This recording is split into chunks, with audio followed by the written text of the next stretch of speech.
Hello everyone, खमा घड़ी and welcome to the world of Soyagam. फिर से मैं आप लोगों के सामने एक और रियल सुपर नेचुरल एक्सपीरियंस लेकर हमारी आज की कहानी हमारे साथ शेयर की है गुरुचरण यानी गुरु ने। लेकिन इनका असली नाम कुछ और है, क्योंकि इनकी फैमिली की पर्सनल स्टोरी है, इसलिए मैंने नाम इनका चेंज कर दिया है।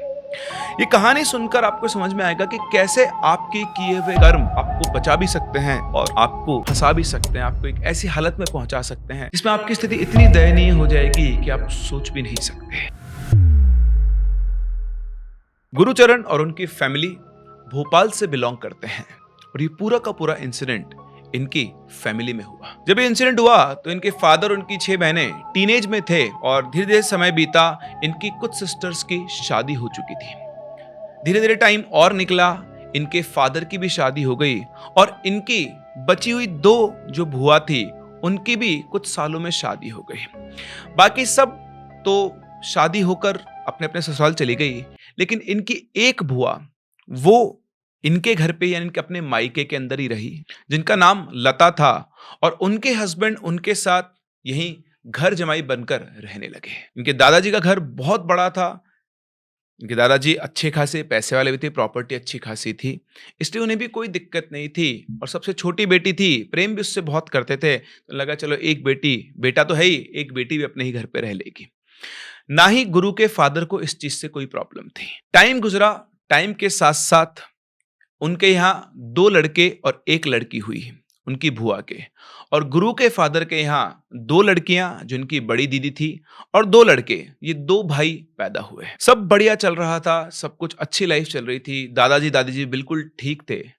बट फिर एक समय आया जब इनके घर में अजीब चीजें होने लगी। कहानी में हम आगे बढ़े उससे पहले आज मैं आप लोगों के लिए कुछ लेकर आया हूं, कुछ बताना चाहता हूं मैं आपको। ये जो अपने हाथ में देख रहे हैं एक ऑयल बॉटल है, और ये कोई नॉर्मल ऑयल नहीं है। ये ऑयल हमारे घर में बना हुआ ऑयल है, जिसे हम लोग पिछले कई सालों से यूज करें। मैं, मेरी वाइफ, हमारे बच्चे, हम लोग सब इस ऑयल को यूज करते हैं और इसीलिए हमारे बाल जो है बिल्कुल ठीक ठाक बचे हुए हैं, प्रोटेक्टेड हैं।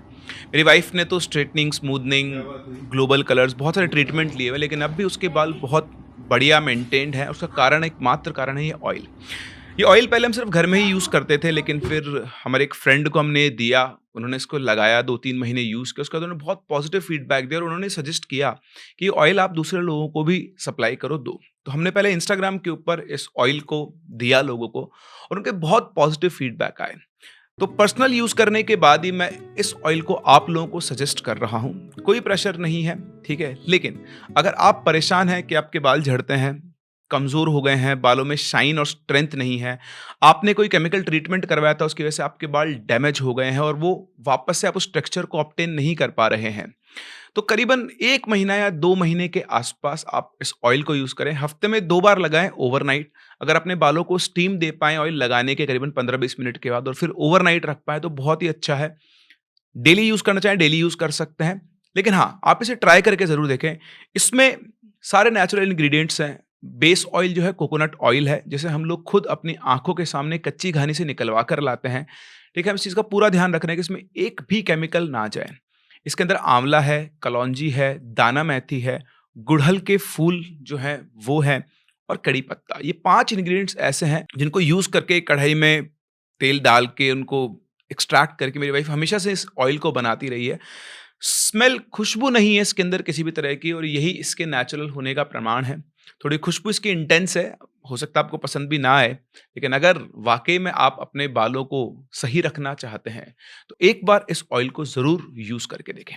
स्क्रीन के ऊपर व्हाट्सएप नंबर दिया हुआ है, यहाँ पर आप कॉन्टैक्ट कर सकते हैं और इस ऑयल को ऑर्डर कर सकते हैं। अगर आप या आपके वाइफ, आपकी सिस्टर, बच्चे, कोई भी बालों की प्रॉब्लम से जूझ रहे हैं, बालों में मजबूती नहीं है, बाल झड़ते बहुत हैं, कंघी के अंदर निकल-निकल के बाल आ जाते हैं, तो एक बार मेरे कहने से इस ऑयल को ट्राई ज़रूर करें और मुझे पता है कि आप मुझे वापस आकर पॉजिटिव फीडबैक ज़रूर देंगे। और इसीलिए हमने इस ऑयल का नाम भी अपनी वाइफ के नाम से रखा है, निशा नेचुरल्स। जैसा इसका नाम है बिल्कुल वैसा इसका काम है, ऑल नेचुरल, ज़ीरो केमिकल्स। रसोई के अंदर बर्तन गिरने लगे, घर की पड़ी हुई चीज़ें इधर-उधर होने लगी, लेकिन सबसे ज़्यादा हलचल इनके घर के पिछले हिस्से में थी। इनके घर के पिछले हिस्से में एक छोटा-सा प्लॉट था जो खाली पड़ा हुआ था और उस प्लॉट के अंदर अब बहुत सारे पेड़ उगे हुए थे। तो सबसे ज्यादा हलचल हो रही थी उनके घर के पिछले हिस्से में थी। छत पर सूखे हुए इनके कपड़े बिना हवा के भी उड़ के घर के पीछे के हिस्से में चले जाते थे। घर के पीछे लगे हुए पेड़ों के पत्ते बिना हवा के भी जोर-जोर से हिलने लगे थे, जैसे कोई उन्हें हिला रहा हो। और फिर एक रात घर के पीछे के उस खाली हिस्से से एकदम से चिल्लाने की आवाज आने लगी। और जब ये आवाजें घर के अंदर गूंजने लगी, सब लोग आश्चर्यचकित होकर देखने लगे कि क्या हो रहा है। इनके दादा दादी को समझ में आ गया कि शायद बचला की आत्मा अभी भी शांत नहीं हुई है, वो अभी भी घर के पीछे वाले हिस्से में भटक रही है। इसीलिए अगले दिन उन्होंने एक तांत्रिक को बुलाकर वो जो खाली प्लॉट था उसका शुद्धिकरण करवा दिया। और जब वो शुद्धिकरण का प्रोसेस चल रहा था, तो सब लोगों ने, ना सिर्फ घरवालों ने, पूरे मोहल्ले वालों ने भी वो दर्दनाक चीखें सुनी, जैसे किसी का कोई पुराना जख्म आप दोबारा खोल दो ना और वो दर्द से चिल्ला रहा हो। बिल्कुल ऐसी आवाजें उनको सुनाई दी। और अगले दिन से वो प्लॉट बिल्कुल शांत हो गया और दोबारा उस प्लॉट से किसी तरह की कोई आवाज नहीं आई। अभी सब सुनकर आपके दिमाग में चल रहा होगा कि अरे बचला कौन है? तो ये बचला कौन है, ये तो हम बाद में जानेंगे, लेकिन सबसे पहले चलते हैं इनकी बुआ की तरफ। घर का भेदी लंका ढाए, ये कहावत तो आपने सुनी ही होगी। एक्चुअली गुरु के खानदान का एक रिवाज है जो कि बिल्कुल साफ है कि प्रॉपर्टी सिर्फ घर के लड़कों को ही मिलेगी। अगर आज के हिसाब से इनके दादाजी की प्रॉपर्टी कीमत देखी जाए तो करीबन वो 15-20 करोड़ के बीच की प्रॉपर्टी होगी। अब ये जो इनके फूफाजी रह रहे थे घर जमाई बनकर, जिनका अपना कोई काम धंधा नहीं था, जैसे जैसे अपना खर्चा चलाया करते थे और दादाजी इनकी मदद कर दिया करते थे, उनकी नजर इनके दादाजी की इस महंगी प्रॉपर्टी पर थी। उनके दिमाग में यही था कि अगर ये प्रॉपर्टी उनको मिल जाए तो उनके जीवन के सारे संकट खत्म हो जाएंगे। और इसी वजह से उन्होंने अपनी पत्नी यानी गुरु की बुआ को बड़े बड़े सपने दिखाकर अपने ही परिवार के खिलाफ जाने को तैयार कर दिया। उन्होंने सोचा कि अगर रास्ते से सबको हटा दिया जाए तो ये सारा साम्राज्य उनका हो जाएगा।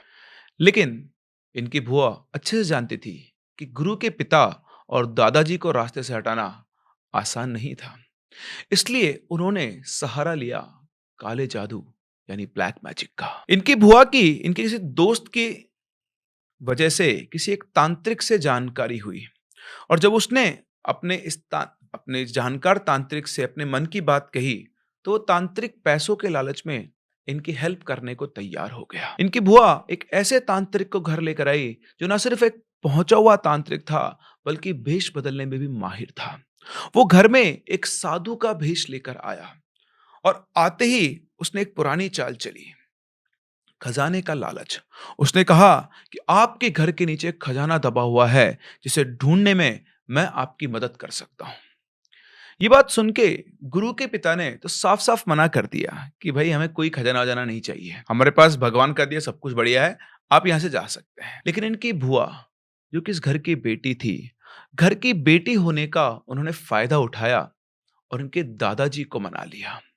उन्होंने कहा कि ठीक है, अगर कुछ निकलता है ना तो आप लोग मत लेना, मुझे दे देना जो भी कुछ मिलता है, मैं वो लेकर अपना घर अलग से बना लूंगी, ताकि इनको भी अपने पति की तरफ इशारा करते हुए बोली, ये ताने ना सहने पड़े कि घर जमाई बन के बैठा है और अपने ससुर का खाना खा रहा है। अब ऐसे इमोशनल डायलॉग आप खुद सोचो, आप वहां पर हो, आपकी बुआ ऐसा डायलॉग बोले तो आपको लगा यार बात तो सही कह रही है, ठीक है अपने को भी कुछ देना नहीं पड़ेगा, कुछ निकल गया तो ले जाएगी और अपना घर बना लेगी। तो इस तरह से इनके दादाजी इस बात के लिए तैयार हो गए और फिर उस तांत्रिक ने उस रात एक खेल खेला। उसने सबके कमरे के बाहर सिंदूर से एक त्रिकोण बनाया और उसमें एक एक नींबू रख दिया। उस नींबू के अंदर उसने 2 काली मिर्ची धसाई और इस तरह से सीधा उस त्रिकोण के बिल्कुल बीच में रख दिया, जिन जिन के कमरे थे उनके कमरों के बाहर, और कहा कि सुबह इनमें से जिस कमरे के बाहर का नींबू हिला हुआ मिलेगा, खजाना उसी की किस्मत में होगा। लेकिन ये किसको पता था कि असल में खजाना ढूंढने का नहीं, बल्कि गुरु के माता और पिता को अपने वश में करने का या उन पर कोई क्रिया करने का तरीका था। सुबह गुरु के पिता के कमरे का नींबू हिला हुआ मिला। तांत्रिक ने कहा कि यहां पर जो भी मिलेगा वो सब आपकी किस्मत में है, ताकि वो इनका विश्वास जीत सके। लेकिन गुरु की मां बहुत समझदार लेडी थी, उन्होंने साफ साफ मना कर दिया कि हमारे पास जो है बहुत है, हमें ऐसे किसी खजाने की जरूरत नहीं है, आप कहीं और जाकर ये खजाना बांटिए। खड़े मुंह बोलकर उन्होंने उस साधु यानी उस तांत्रिक को घर से बाहर निकाल दिया। अब जब गुरु के पिता और माँ पर इनका प्लान फ्लॉप हो गया, तो तांत्रिक और बुआ ने मिलकर अपना अगला निशाना बनाया इनके दादा दादी को। जब तांत्रिक और बुआ की दोबारा मुलाकात हुई, तो तांत्रिक ने कहा कि आप एक काम करो, मुझे उनका कुछ सामान ला कर दे दो, जैसे बाल, नाखून या कोई कपड़ा। एक बार वो आ जाएगा तो सबसे पहले अपन क्या करेंगे, इनको रास्ते से हटाएंगे और फिर आपके भाई और भाभी को देख लेंगे। बुआ की आंखें दौलत के आगे अंधी हो चुकी थी। उन्होंने अपने पिताजी की बनियान और अपनी माँ के कंगे से कुछ बाल निकालकर उस तांत्रिक को दे दिए और तांत्रिक ने शुरू की मारण क्रिया। दो पुतले बनाकर उनको आसपास में बांध दिया और बीच में एक कागज का यंत्र बना के बुआ को दे दिया, ताकि वो घर में उन्हें कहीं मिट्टी में दबा दे। और जैसे ही ये क्रिया हुई, इनके पहलवान दादाजी, जिनका करीबन ये आप मान के चलो पंजाब से ओरिजिनली बिलोंग करते थे, भोपाल में आकर शिफ्ट हुए थे। 6.5 फीट के आसपास की हाइट थी, अच्छा खासा शरीर था दारा सिंह की तरह, जो कभी किसी से नहीं हारे। पूरा मोहल्ला उनके सामने बोलने से घबराता था। अचानक से उन दादाजी ने बिस्तर पकड़ लिया। उनका शरीर ढलने लगा, दिमाग कमजोर होने लगा। बुआ उनको देखकर खुश हो रही थी कि चलो अब जल्दी ही रास्ता साफ हो जाएगा। लेकिन उन्हें ये नहीं पता था कि एक असली बेटी अपने फर्ज को भूल गई थी। लेकिन 30 साल पहले इनके दादाजी ने जिस बेटी की हिफाजत की थी, वो आज भी उस कर्ज को भूली नहीं थी।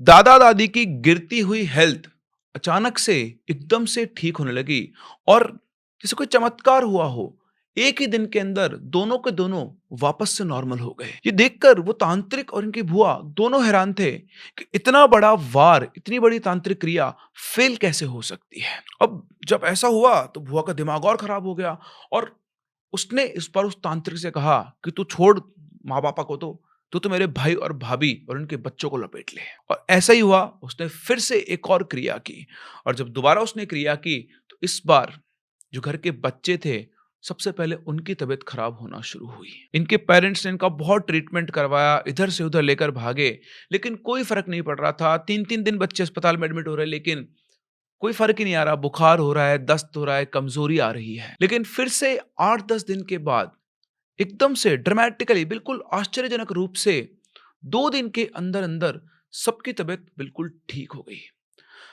ये देखकर घर के सभी लोग बहुत खुश थे, लेकिन बुआ और फूफा जी के चेहरों की खुशी नकली लग रही थी। ऐसा लग रहा था जैसे वो कोई लड़ाई हार गए हों। खैर, सभी लोगों को बहुत अच्छा लग रहा था कि घर के सभी मेंबर वापस से ठीक हो गए हैं। बच्चे जो हॉस्पिटल में एडमिट थे वो भी अब छुट्टी होकर घर आ गए थे। और ठीक उसी रात जब सबकी तबीयत ठीक हो गई थी, घर में एक ऐसा इवेंट हुआ जिसने सबकी आंखें खोल दी। घर के बीच में आंगन में कपड़े की 2 गुड़िया पड़ी हुई थी, जो बीच में से फटी हुई थी। उसमें से रुई, राख, सड़े हुए मांस की बदबू आ रही थी। उन दोनों कागज की गुड़ियाओं के सिर के ऊपर कीलें गड़ी हुई थी। और जब सारे घर वालों ने ये सब निकले हुए देखा, तो तभी फिर से पीछे के प्लॉट से एक बार और आवाज आई और ये आवाज सुनते ही सब लोग चौंक गए। और जैसे ही वो आवाज आई, सामने पड़ी उन्होंने गुड़िया देखी, इनके दादाजी सब कुछ समझ गए और वो बोले, बचला यही है, वो कहीं नहीं गई। हमारे ऊपर किसी ने काला जादू करने की कोशिश की है, लेकिन बचला ने उसे फेल कर दिया है और बचला ने हमें बचा लिया है। अब बार बार आप ये बचला बचला नाम सुन रहे हैं कि आखिर ये बचला है कौन। तो ये चलते हैं और जानते हैं कि आखिर ये बचला कौन है। इस कहानी की शुरुआत होती है 1977 से, जब इनके ग्रैंडफादर भोपाल में नए नए शिफ्ट हुए थे। पंजाब से इन्हें आए हुए करीबन 10 साल हो चुके थे। इन्होंने अपने आप एक बड़ा घर बनवाया था, पैसे से बिल्कुल समृद्ध थे और इस घर में इन्होंने बहुत सारे रूम बनवाए थे और ये रूम वो अलग अलग लोगों को किराए पर दिया करते थे। कई किराएदार आए, कई डॉक्टर्स आए, कोई किराने की दुकान वाले आए, कुछ नॉर्मल बैकग्राउंड से थे और इनमें से ही एक थी बचला और उसका पति जीतू। तो उस टाइम पर ये एक न्यूली मैरिड कपल थे, नई नई इनकी शादी हुई थी और इन लोगों ने आकर दादाजी के यहाँ पर एक कमरा रेंट पर लिया था। और इसी तरह रहने के दौरान धीरे धीरे बचला और उसके हस्बैंड का इनके दादाजी से इंटरेक्शन हुआ और बचला की इनके दादाजी से बहुत अच्छी बॉन्डिंग हो गई। इनके दादाजी बचला को बिल्कुल अपनी बेटी की तरह ही ट्रीट किया करते थे। तो ना सिर्फ ट्रीट किया करते थे, उसको प्रोटेक्ट भी किया करते थे। बचला भी खाने में जब नई नई चीजें बनाती तो दादाजी के लिए जरूर बनाया करती थी। इसी तरह दादाजी भी जब कहीं जाते आते तो बचला के लिए भी गिफ्ट लाया करते थे, जैसे अपनी बेटी के लिए लाते थे। और उस टाइम तक दादाजी के कोई संतान नहीं थी, लेकिन बचला का जो पति था जीतू, वो काफी रूड नेचर का था और वो नशे का आदी था। अक्सर वो दारू पी के घर आया करता था और बहुत शोर शराबा किया करता था, लड़ाई किया करता था। बचला भी अपने पति से बहुत ज्यादा, उसकी इन आदतों से बहुत ज्यादा परेशान थी। लेकिन जीतू कभी भी बचला के ऊपर हाथ नहीं उठाता था, क्योंकि उसे इनके दादाजी से बहुत डर लगता था। उसे बहुत अच्छे से पता था कि अगर मैंने बचला को कुछ भी उल्टा सीधा कहा या थप्पड़ वप्पड़ कुछ भी मार दिया, तो दादाजी 6.5 फुट के पहलवान उस टाइम पर, जो बुढ़ापे में ऐसे लगते थे, जवानी में क्या लगते होंगे सोचो आप, तो बहुत बुरी तरह से उनसे डरा करता था। तो जब भी जीतू बचला को मारने पीटने का ट्राई करता, तो दादाजी उसको चिल्लाकर बोलते और बात को संभाल लेते थे। और शायद इसी वजह से बचला इनके दादाजी से बहुत प्रेम करती अपने पिता की तरह, क्योंकि उनके अलावा कोई और नहीं था जो उसको प्रोटेक्ट करता था। लेकिन फिर एक टाइम आया जब इनके दादाजी को पंजाब के अपने कुछ रिश्तेदारों के किसी शादी या किसी और फंक्शन में जाना था। अब वो पंजाब निकल गए और उस टाइम पर आप जानते हो गांव में शादी वगैरह फंक्शन एक एक महीने तक चला करते थे। तो करीबन 1 महीने तक इनके जो दादाजी थे वो वहां पंजाब में ही रहे। और इधर भोपाल में इस 1 महीने में बचला के हस्बैंड जीतू को अब किसी का डर नहीं रहा था। वो जो मन आए वो करता, ड्रिंक करके आता और बचला को बहुत बुरी तरह पीटा करता था और यही कहता था कि अब बता तुझे बचाने कौन आएगा। बचला बहुत ज्यादा दुखी हो गई थी और वो इनके दादाजी को इन्फॉर्म भी नहीं कर सकती थी, क्योंकि उस टाइम पर ऐसा कुछ चीज होती नहीं थी। और जब हर दिन ये होने लगा तो बचला बहुत परेशान हो गई और उसने फाइट बैक करने का डिसाइड किया। उसने अपने पति से बहुत लड़ाई की, पुलिस कंप्लेन भी की, बट उससे भी कोई फर्क नहीं पड़ा, क्योंकि बचला के मायके वाले भी उसका साथ देने नहीं आ सकते थे, क्योंकि उसके मायके में उसकी बूढ़ी माँ के अलावा और कोई भी नहीं था। और शायद इसी वजह से बचला को ये सब सहना पड़ता था। फिर एक दिन की बात है जब जीतू रात को ड्रिंक करके आया और उससे मारपीट करने लगा, तो बचला की सहन शक्ति अब खत्म हो चुकी थी। उसने जीतू को धमकी दी कि देख तू रोज रोज मेरे साथ इस तरह करेगा तो मैं अपने आप को खत्म कर लूंगी। उसकी ये बात सुनकर उसका हस्बैंड जोर जोर से लगा और उसका मजाक बनाने लगा और बोला जा कर ले, किसको धमकी दे रही है। बट उसे पता नहीं था कि बचला आज मजाक नहीं कर रही है। बचला ने मिट्टी का तेल जो उस टाइम पर किचन में यूज होता था वो लेकर आई, उसने पूरा तेल अपने ऊपर डाल लिया और फिर से अपने हस्बैंड को धमकाने लगी कि तू नहीं माना तो मैं आज अपने आप को आग लगा लूंगी, तूने मुझे बहुत परेशान कर रखा है। उसकी ये बात सुनकर जीतू ने उसे फिर से मजाक में लिया और बोला सुन तू ये नाटक मत कर, ठीक है, ये सब बंद कर। वो पूरी तरह से ड्रंक था और ड्रंक होने की वजह से उसे कोई फर्क नहीं पड़ रहा था। गुस्से में आकर उसने बचला की तरफ उसके हाथ पास जो कोई चीज पड़ी थी वो उठाकर फेंकी और वो चीज सीधी जाके बचला के सिर पर लगी और जैसे उसे लगी उसको और बुरी तरह से गुस्सा आया। उसने पास में पड़ी हुई माचिस उठाई और उसकी आंखों के सामने अपने आप को आग लगा दी। आग लगते ही जीतू चिल्लाने लगा और उसको बचाने की जगह वो कमरे से बाहर भाग गया और इधर बचला चीखें मार रही है कमरे के अंदर जलती हुई। उसकी चीखों की आवाज सुनकर आसपास के कमरे में रहने वाले लोग आए, कंबल वंबल लेकर उसके ऊपर कंबल डाला, आग को बुझाया गया और उसे लेकर हॉस्पिटल भागे। इनके घर के पास में उस टाइम हमीदिया हॉस्पिटल था, जहां 21 दिन तक सरवाइव करने के बाद बचला की डेथ हो गई। बट एंड टाइम पर जाते जाते बचला ने अपने हस्बैंड के बारे में बोला कि जैसे मैं जली हूं ना ऐसे ही मैं उसे भी जलाऊंगी, मैं अपनी मौत का बदला उससे लेकर रहूंगी। और वाकई में हुआ भी ऐसा ही। कुछ दिनों के बाद उसका हस्बैंड जो कि एक मैकेनिक था, उसकी दुकान में अचानक से आग लग गई और वो उसी आग में तड़प तड़प कर जलकर मर गया। अब बचला ने अपना वचन तो पूरा कर दिया, अपना बदला तो ले लिया, लेकिन उसे मुक्ति नहीं मिली। उसकी आत्मा उसी कमरे में जिनके दादाजी ने किराए पर दिया था वहां ट्रैप हो गई और उसके अंदर से रात के टाइम पर चिल्लाने की आवाजें आने लगी, जैसे कि बचला हेल्प के लिए चिल्ला रही हो। ये सब दादाजी की गैर मौजूदगी में हुआ था। फिर जब वो वापस आए, उन्होंने सब पता किया, उनके सामने सब चीजें हुई, चिल्लाने की आवाज आने लगी रात के टाइम एकदम से। तो उन्होंने क्या किया, उन्होंने उस कमरे को तोड़वा दिया। वो कमरा इनके घर के बिल्कुल पीछे वाले हिस्से में था। उसको तोड़वा के उन्होंने उसको खाली प्लॉट बनवा दिया और यही वो प्लॉट है जो इनके घर के पिछले हिस्से में है। आज भी वो प्लॉट खाली है और उसमें आज भी बहुत बड़े-बड़े पेड़ उगे हुए हैं। और इसीलिए जब उनके घर के पिछले हिस्से से वो आवाजें आने लगी थी चिल्लाने की बीच में, तो इनके दादाजी को लगा कि बचला की आत्मा शायद अभी भी भटक रही है। इसलिए उन्होंने एक तांत्रिक को बुलवाकर प्लॉट का शुद्धिकरण करवा दिया था। लेकिन उन्हें भी नहीं पता था कि अब तक उनके परिवार की रक्षा बचला ही कर रही थी। उसी की वजह से दादी और पूरा परिवार वापस से ठीक हो सके थे। लेकिन अब बचला शांत बैठने वाली नहीं थी।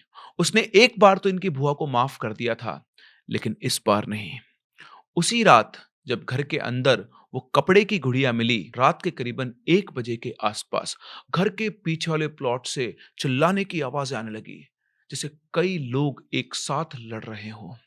और ये आवाजें सिर्फ इनको नहीं, इनके आसपास के लोगों को भी सुनाई दे रही थी। फिर कुछ देर के बाद ये आवाजें अपने आप शांत हो गई और ये सिलसिला कुछ रातों तक चलता रहा। और फिर आई वो सुबह जब इनकी बुआ उठी, तो उठते ही वो अजीब अजीब सी हरकतें लगी, किसी पागल की तरह चिल्लाने लगी, घर में इधर उधर दौड़ने लगी और अपने पति को ही पूरी तरह से पीटने लगी। घर का कोई भी मेंबर उनको काबू में नहीं कर पा रहा था। जैसे तैसे 4-5 लोग पकड़ के उनको हॉस्पिटल की इमरजेंसी में डॉक्टर के पास लेकर गए। उनका चेकअप हुआ और वो वहां पर बेहोश हो गई। और जब उनको होश आया तो उनका लेफ्ट साइड वाला पूरा फेस, मुंह लकवा मार चुका था। अब उनसे कुछ भी बोला नहीं जा रहा था। डॉक्टर्स ने सारे टेस्ट वगैरह रन करवा लिए थे, लेकिन पैरालिसिस का कोई भी सिम्टम किसी भी टेस्ट के अंदर नहीं था। उनमें से एक डॉक्टर जो थोड़ा समझदार भी था और चीजों पर बिलीव भी करते थे, उन्होंने कहा कि दवाइयां तो हमने दे दी है, लेकिन मेरी बात माने तो एक बार आप इन्हें किसी अच्छे पंडित या तांत्रिक को भी दिखा लीजिए, क्योंकि मुझे ऐसा लगता है कि चक्कर कुछ और भी हो सकता है। डॉक्टर की बात सुनने के बाद गुरु के फादर ने इनके पास के मंदिर के एक पंडित जी से बात की। तो पंडित जी से बात हुई तो उन्होंने बोला कि एक काम करो, आप अभी हॉस्पिटल से छुट्टी लेके घर आ जाओ, मुझे बता देना, फिर मैं आपके घर आके ही देखता हूँ। फिर 1 वीक के बाद बुआ को छुट्टी मिल गई और जब वो घर आई तो गुरु के फादर ने उन पंडित जी को बुलाया। पंडित जी आए, उन्होंने पूरे घर का निरीक्षण किया, फिर एक जगह पर बैठ गए, आंखें बंद करके कुछ मंत्र उन्होंने बोले और 10 मिनट के बाद उन्होंने बताया कि आपके घर में एक तो कोई आत्मा, इसका नाम बचला है, वो तो यहाँ पर बहुत लंबे समय से फंसी हुई है, लेकिन इनके ऊपर ना 9 और आत्माएं हैं। इनको बहुत बड़ी प्रेत बाधा है। अभी मुझे समझ में नहीं रहा कि ये कहाँ से आ रही है, लेकिन इनका इलाज मैं 1 हफ्ते के बाद ही कर पाऊंगा और तब तक आप इनको संभाल कर रखो, इन पर नजर रखो, इनको कहीं घर से बाहर मत जाने देना, घर के अंदर ही रखना। इतना कहकर पंडित जी वहां से चले गए। और जब पंडित जी बोल गए इनको घर से बाहर मत जाने देना, तो सब लोग सोचते हैं कि घर से बाहर कैसे जाएंगी, तो पलंग से नहीं उठ सकती हैं। लकवा मार गया था, हाथ पैरों पे भी उसका असर था, चल ही नहीं सकती थी वो ठीक से, मतलब उनको उठा के टॉयलेट वॉयलेट करवाना पड़ता था, 2 आदमी पकड़ के लेके जाते आते। खैर, जैसा उन्होंने कहा वैसा ही किया गया। इधर बुआ को देखकर ऐसा लग रहा था कि वो अपने होश में ही नहीं है। कुछ दिन तो सही से गुजरे, लेकिन फिर एक रात वो बुआ जो खड़े नहीं हो पा रही थी, जिनको खाना भी इन लोगों को खिलाना पड़ रहा था, वो अचानक से अपने बिस्तर से खड़ी हो गई और अजीब तरह से हाथ पैर चलाने लगी, जैसे किसी जानवर की तरह हाथ पैर चलाते हैं ना, ऐसे वो हाथ पैर चलाने लगी। और वो बुआ जिनका चेहरे पे लकवा मार गया था, वो कुछ नहीं बोल पा रही थी, वो चिल्ला रही थी और वो ऐसे चिल्ला रही थी जैसे उनके शरीर में, उनकी आवाज में से एक साथ कई लोग चिल्ला रहे हों और वो कुछ बोलना चाह रहे हों। और चिल्लाते एकदम से वो जमीन के ऊपर गिर गए। उनकी हालत देखकर लग रहा था कि वो किसी चीज को कंट्रोल करना चाह रही हैं, पर वो चीज उनके कंट्रोल में नहीं हो रही है। उनकी आंखें बिल्कुल चौड़ी चौड़ी जैसे फटने वाली हो, इस तरह से हो गई थी। और उसको देखकर घर की सभी औरतें और बच्चे घबरा गए थे। सभी लोगों को घर से बाहर निकाला गया। सिर्फ गुरु के पिताजी और उनकी बुआ के जो लड़के थे वो लोग वहां पर रहे और किसी तरह वो उनको कंट्रोल करके अंदर रोके हुए थे, क्योंकि वो खुद को नुकसान पहुंचाने की भी कोशिश कर सकती थी।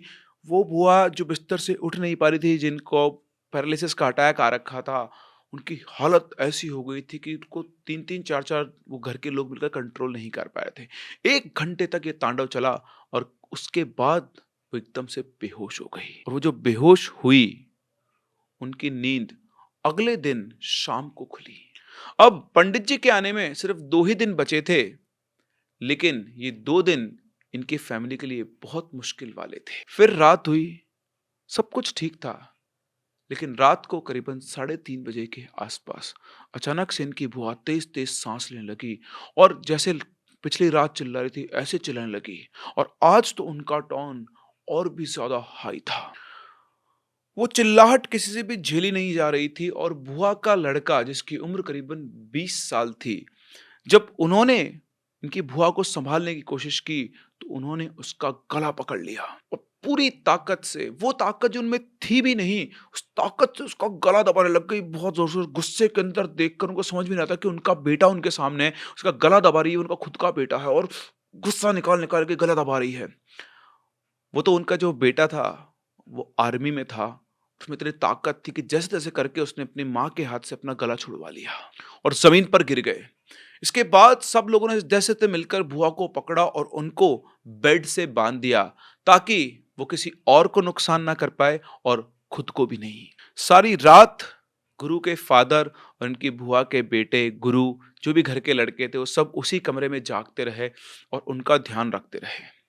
बीच-बीच में वो फिर से एकदम से उठती और निकल कर भागने की कोशिश करती, जैसे वो कहीं जाना चाह रही हो। सुबह होते ही इनके फादर ने पंडित जी को फिर से फ़ोन किया तो उन्होंने कहा कि मैं कल आकर देखता हूँ, कल 1 हफ्ता पूरा हो जाएगा, उससे पहले नहीं। और फिर आई इस हफ्ते की आखिरी रात, जिसमें वो हुआ जो ये लोग सोच भी नहीं सकते थे। उस रात ये सभी लोग जाग रहे थे, क्योंकि सबको पता था कि इनकी बुआ कुछ ना कुछ तो करेगी ही। उन्हें उनके बिस्तर से अच्छे से मोटी रस्सी से बांधा हुआ था। वो आराम से बिल्कुल शांत होके लेटी हुई थी। सभी लोगों ने उनके ऊपर नज़र रखी हुई थी और कल की तरह अभी तक कोई भी हलचल नहीं हुई थी। सभी लोग आस-पास उनके बिस्तर, कोई ज़मीन पे बैठा था, कोई कुर्सी के ऊपर बैठा हुआ था, कोई बाहर खड़ा था। इनके फादर चक्कर लगा रहे थे और तभी सोती बुआ की एकदम से आँख खुलती है। आँख खुलकर वो अपनी गर्दन उठाती है और सीधा गुरु के फादर की तरफ देखती है और एक अलग सी आवाज़ में बोलती है, "आया तो मैं तुझे मारने था, पर उसने मुझे ऐसा करने नहीं दिया। लेकिन अब मैं और मेरे साथी इसको अपने साथ लेकर जाएँगे।" और इतना कहकर वापस से बेहोश हो गई। सबको अजीब तो लगा, लेकिन उसके बाद उनको लगा चलो आज का हो गया, इतने में ही खत्म हो गई, कल की तरह ज़्यादा नौटंकी तो नहीं हुई। लेकिन ये इन सब का वहम था। आधे घंटे के बाद इनकी बुआ बेकाबू हो गई। वो बेड पर ज़ोर-ज़ोर से हिलने लगी, अपने आप को पटकने लगी। सबको लगा था कि इतनी मोटी रस्सी वो नहीं तोड़ पाएगी, लेकिन कुछ ही सेकंड्स में वो इतनी मजबूत मोटी-मोटी रस्सियाँ एक धागे की तरह इनकी बुआ ने तोड़ दी। अब आप सीन इमेजिन करो, घर की औरतें, बच्चे सब उस कमरे में, एकदम से वो खड़ी हो गई, रस्सी टूट गई। तो जो भी औरतें, बच्चे थी वो तो घर के बाहर भागी और जो घर के बड़े जो जवान लोग थे वो सब बुआ को पकड़ने भागे। और जैसे वो उनको पकड़ने भागे, मैं फिर से वही बोलूँगा, वो औरत जो बिस्तर के ऊपर पड़ी थी, जो खुद से उठ नहीं सकती थी, उसने अपने दोनों हाथ ज़मीन पे डाले, गुलामाटी खाई और सीधे आके कमरे के एक कोने में खड़ी हो गई और वहाँ खड़े होकर हँसते हुए ज़ोर-ज़ोर से बोलने लगी, "तुम लोग मुझे नहीं बाँध सकते, इसने ही मुझे बुलाया था।" अपनी खुद की तरफ इशारा करते हुए उसने बोला, "और अब मैं इसे लेके जाऊँगा।" इतना कहकर वो ज़ोर-ज़ोर से हँसने लगी। सब के सब लोग एकदम से फ्रीज़ हो गए। अभी तक भी घर में किसी को नहीं पता था कि यहाँ इस घर में जो भी कुछ हुआ, वो इनकी बुआ ने किया था। गुरु के फादर ने अपनी बहन को ही बोला कि तुम जो भी कोई हो, इसको छोड़ दो और इसको माफ़ कर दो। इसने तुमको नहीं बुलाया है। उसकी ये बात सुनकर बुआ के अंदर जो भी एंटिटी थी, वो फिर से हँसते हुए बोलती है, बुलाया तो इसने ही है, और क्यों बुलाया है, ये तुझे जब पता चलेगा तो तुझे समझ में आएगा कि ये कौन है। और इतना कहकर वो वापस से कमरे के अंदर दौड़ने लगी और दौड़ते-दौड़ते उन्होंने गुरु के फादर के कंधे पर जोर से अपना हाथ मारा, जिससे उनके शर्ट फट के नाखून से निशान हो गए, उनसे खून आने लग गया और फिर वापस से कमरे के कोने में खड़ी होकर वो नाखून में जो खून लगा था उसको चाटने लगी। ये देखकर सारे घरवाले बुरी तरह डर गए और जो गुरु की बहन उसके पास में खड़ी थी वो तो वहीं की वहीं बेहोश हो गई। सबने लगा जल्दी बाहर निकलो, बाहर निकलो, बाहर निकलो। सब लोग बाहर निकले और उनके कमरे को बाहर से बंद कर दिया। दरवाजा बाहर से बंद करने के बाद अंदर उन्होंने कमरे में कोहराम मचा रखा था, सामान इधर-उधर फेंक रही थी, जोर-जोर से चिल्ला रही थी, मुझे बाहर निकालो, मुझे बाहर निकालो। पूरा का पूरा परिवार घर के उस दरवाजे कमरे के उस दरवाजे के बाहर बैठा हुआ था और पूरी रात उन्होंने वहीं निकाली। कब हुआ शांत हुई, किसी को नहीं पता। सुबह करीबन 10 बजे के आसपास गुरु के फादर ने उन पंडित जी को वापस से फोन किया। 12 बजे के आसपास वो पंडित जी आए और आकर उन्होंने इनके पापा से बात की तो उनको बताया कि भाई साहब, मैं 1 वीक से पहले इसलिए नहीं आ सकता था क्योंकि मैं ध्यान करके पता कर रहा था कि इनके अंदर जो भी चीजें हैं ये कहाँ से आई है, क्यों आई है और किसने भेजी है। तो इनके फादर ने पूछा तो आपको कुछ पता चला? बोले बिल्कुल चला। इनके अंदर जितने भी आत्माएं आई है ना, ये इन्होंने खुद बुलाई है। ये किसी तांत्रिक से मिलकर काला जादू कर रही थी और इसी वजह से इनके ऊपर ये पलटवार हुआ है। तो इनके फादर ने पूछा ये कैसे हो सकता है? पंडित जी ने बोला अब जो मैं बताने जा रहा हूं ना, वो आपके लिए शायद एक बहुत बड़ा झटका हो सकता है। इन्होंने एक तांत्रिक के साथ मिलकर आपके पिताजी और आपकी माताजी के ऊपर सबसे पहले काला जादू करवाया ताकि वो मर जाए, बट ये किसी कारण से फेल हो गए। फिर इन्होंने आप पर और आपके पूरे परिवार के ऊपर फिर से क्रिया करवाई, जिसकी वजह से शायद आप लोग बीमार भी हुए होंगे। तो उन्होंने बताया कि हाँ, बात तो सही है, मेरे माता पिता की और हमारे पूरे परिवार की हालत बहुत खराब हुई थी, लेकिन फिर हम वापस से ठीक हो गए थे। अगर ऐसा होता तो हम ठीक ही नहीं होते। तो पंडित जी ने बताया कि तुम लोग अपने आप ठीक नहीं हुए, तुम्हारे घर के अंदर एक पॉजिटिव स्पिरिट है, एक अच्छी आत्मा है। जो मैंने तुम्हें शुरू में बताया था ना कि यहाँ बहुत समय से एक आत्मा अटकी, उसका नाम बचला है। वो बचला ही तुम्हें प्रोटेक्ट कर रही थी और अभी भी कर रही है। क्यों ये मैं नहीं जानता, लेकिन तुम्हारे पूरे घर के अंदर जो भी क्रिया हुई है उसको काटने वाली सिर्फ और सिर्फ वो एक आत्मा है। फिर पंडित जी ने कहा जाओ अपनी बहन को बाहर लेकर आओ। इनके फादर गए, उन्होंने उस कमरे का दरवाजा खोला और अंदर का नजारा देखा तो सब कुछ अस्त व्यस्त था। उनकी बहन यानी इनकी बुआ बेड के नीचे बेहोश पड़ी हुई थी। वो उनको उठाकर बाहर लेकर आए। उनके बाहर आने के बाद पंडित जी ने बाहर अग्नि कुंड बनाया, यज्ञ बनाया और अपने साथियों को भी उन्होंने बुला लिया था और इन सभी पंडितों ने मिलकर करीबन 9 घंटे तक पूजा की। 9 घंटे की पूजा के बाद उन्होंने बताया कि उन्होंने इनके शरीर से टोटल 9 आत्माओं को बाहर निकाला है। वहां पर टोटल 9 कलश रखे हुए थे और ये 9 घंटे की पूजा खत्म होने के बाद भी पंडित जी के चेहरे पर थोड़े डर के भाव थे। तो उनके पिताजी ने पूछा कि क्या हुआ, आप अभी भी आप घबराए हुए क्यों? तो उन्होंने कहा कि हमने इनको बांध तो लिया है, लेकिन ये बहुत ऐसी हो रखी है कि इनको कंट्रोल करना बड़ा मुश्किल है। लेकिन आप चिंता ना कीजिए, इनका हम मेरे गुरुजी के पास ले जाकर इलाज करवा लेंगे, अभी आपको परेशान नहीं करेगी। इसके बाद वो उन कलशों को उठाकर इनके घर से ले गए। इनके पापा ने इनकी बुआ को वही बेहोशी की हालत में उनके रूम में छोड़ दिया और फिर धीरे धीरे धीरे धीरे इनकी बुआ रिकवर हुई, लेकिन उनका मुंह जो पैरालिसिस की वजह से टेढ़ा हुआ था वो टेढ़ा का टेढ़ा ही रहा। वो दोबारा कभी ठीक नहीं हो पाया। इनकी बुआ के ठीक होने के बाद उनकी फैमिली उसी शहर में कहीं और शिफ्ट हो गई और इनके शिफ्ट होने के करीबन 3 साल के बाद गुरु के फादर को ये खबर मिली कि वो जो पंडित जी इनके घर में आए थे, जो उतारा करके लेकर गए थे, उनकी अचानक से डेथ हो गई है। और जब वो उनके अंतिम संस्कार में गए तो जाकर उनको पता लगा कि न सिर्फ उनकी बल्कि उनके साथ जितने भी पंडित आए थे सबकी एक एक करके मौत हो चुकी है। ये बात सुनकर वो घबरा गए, घर पर वापस आए, सबको ये बात बताई। उनकी बुआ के यहाँ पर भी ये बात बताई गई। फिर कुछ लोगों ने समझाया कि ऐसा नहीं है, अब वो शायद नहीं आएंगी, अगर उन स्पिरिट्स को आना होता तो अब तक इनकी बुआ पर आ चुकी होती। लेकिन इन पंडित जी की मौत के 1 महीने बाद इनकी बुआ फिर से वैसी हरकतें करने लगी। इनके फादर को पता लगा तो उन्होंने उनके लिए पंडित या तांत्रिक भी ढूंढने की कोशिश की, पर 5 पंडितों की डेथ के बाद किसी में इतनी हिम्मत नहीं थी कि वो इन स्पिरिट्स का सामना कर सके और उनसे बदला ले सके या उनको कंट्रोल कर सके। सबने हाथ खड़े कर दिए और कोई भी उनका ट्रीटमेंट करने को तैयार नहीं हुआ। थक हार कर इनके फादर भी अपने घर आ गए और उनको उनके हाल पर ही छोड़ दिया और इसके लगभग 5 साल तक इनकी बुआ ऐसे ही जीती रही और 2015 में उनकी अचानक से डेथ हो गई। लेकिन सबको पता था कि ये डेथ अचानक नहीं हुई, क्योंकि उनके पति, उनके जो भी और दोस्त वगैरह थे, सब लोग जिस भी तांत्रिक को उनका केस देते थे, वो साफ मना कर देता था। शायद ये निश्चित था, ये उनके कर्मों का फल था जो उन्होंने किया। प्रॉपर्टी, पैसे के लालच में आकर उन्होंने अपने भाई, अपनी भाभी, उनके बच्चे और सबसे बड़े अपने माता-पिता तक को मारने की कोशिश की और वो भी काले जादू का सहारा लेकर। वो कहते हैं ना, आप जो बोते हो वो काटते हो और यहीं काटते हो।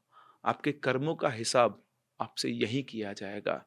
यही नर्क है, यही स्वर्ग है। इसीलिए अपने कर्मों को अच्छा रखना बहुत ज़रूरी है। पैसा तो आता जाता रहेगा। अपने पिताजी से अगर वो खुलकर ये बोल देती, या हो सकता है अपने भाई से खुलकर ये बोल देती, इतना ज़िंदा-दिल भाई जिसको पता लगने के बाद भी उसके बीमार होने पर वो उसका इलाज करवाने की कोशिश कर रहा था, अगर वो मुँह से उससे प्रॉपर्टी माँग लेती, तो हो सकता है कि कुछ हिस्सा प्रॉपर्टी का उनको यूँ ही दे देता।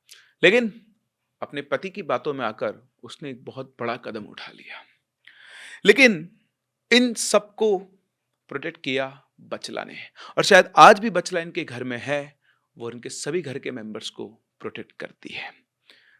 बचला के साथ जिनके दादाजी का व्यवहार था, उनके अच्छे कर्म, उनका फल उन्हें मिला और उन्हीं की बेटी, इनकी बुआ, उनके बुरे कर्मों का फल उन्हें मिला। और इसीलिए कहते हैं, कभी भी किसी का बुरा मत सोचो। सोच लिया तो करो मत, और कर दिया तो तैयार रहो, क्योंकि जो तुमने किया है वो घूमकर वापस तुम पर ज़रूर आएगा। तो ये थी कहानी बचला, बचला द प्रोटेक्टर की, जिसने मरने के बाद भी अपने कर्ज को ध्यान रखा और इस परिवार की रक्षा की।